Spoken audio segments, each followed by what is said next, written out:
Kamen Rider X8 and Poppy. With GozyuLeon.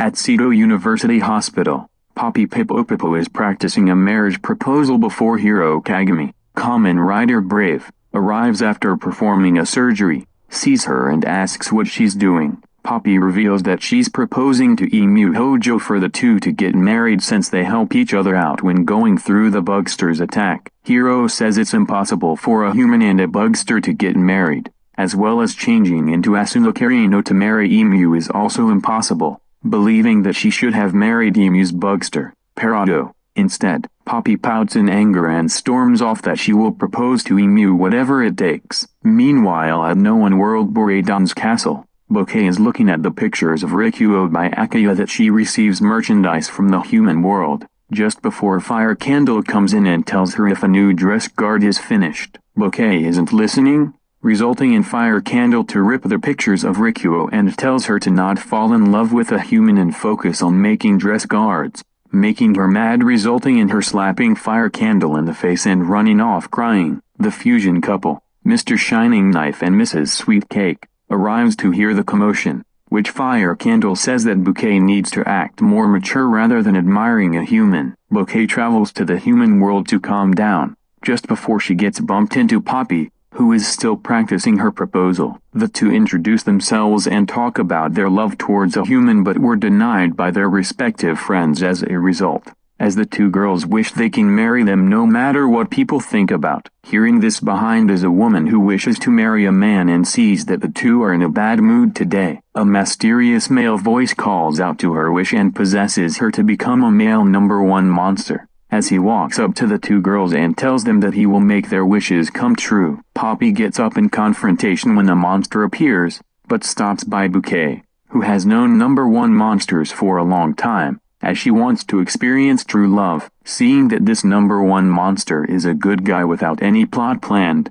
Poppy trusts him to propose to Emu. Marriage number one accepts true love and says that instead of proposals, why not marry those humans right now, as he uses his power to bring both Emu Hojo and Rikuo by Akaya to the church, changing their clothes into their wedding uniforms much to their confusion. The church is filled with Aries. One of them plays the piano as Poppy and Bouquet, now in their bridal gowns, enter the church to walk towards the two men, much to Emu's shock and Rikuo satisfied. Marriage number one now as a marriage officiant, gives out the wedding officiant speech, as Emu whispers to Poppy what's going on. After the speech, marriage number one tells the two girls to express their feelings towards the men, first with Bouquet expressing her love feelings towards Rikuo as a handsome idol, making him more impressed by this. The last is Poppy, who reveals to Emu her feelings towards him and help each other going through situations, and she doesn't care what people think about a couple from different races who can't get married.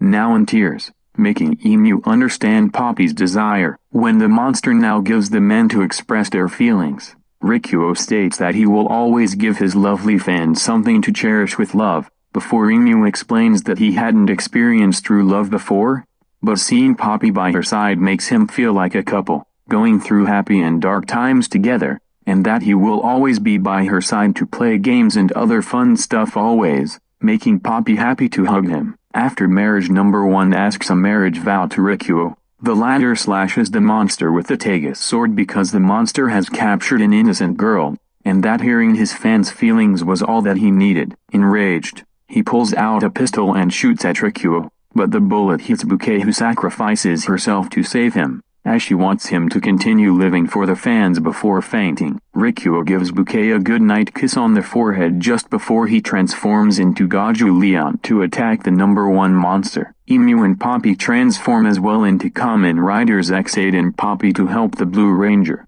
taking care of the monster and the Aries as a result to take them out of the church. During the battle, X8 gives Poppy the Toki Meki Bridal gashat that he got from Kuroto to play it together, making Poppy happy, and uses it to transform into Toki Meki Bridal Gamer, as she and X8, who changes into Hyper Muki Gamer, battle the Aries and marriage number one dancing and romance. making GozyuLeon impress on this and call it the best of a loving duo. GozyuLeon frees the woman from the monster's body to teleport her to safety and sends him towards the sky for X8 and Poppy to finish him with the loving couple rider kick, ending the battle with a game clear. After the transforming, Emu and Poppy kiss that they will always and forever be together like this. Rikuo re-enters the church and sees that Bouquet isn't there, happily thanking her for expressing her feelings towards him. Bouquet, who reveals to have a metal piece to block the bullet, returns to the Buradong castle and apologizes to Fire Candle about the slap, to which he's okay with it and says that he also feels sorry for what he did, and that he will let her continue admiring Rikuo much to FC's annoyance. With their bonds mended, Bouquet and Fire Candle continue to plan upcoming attacks on Earth to stop the GozyuLeon and search for the rings, while Emu and Poppy reveal their marriage meant to Hero, much to his disapproval, but decides to now care about it.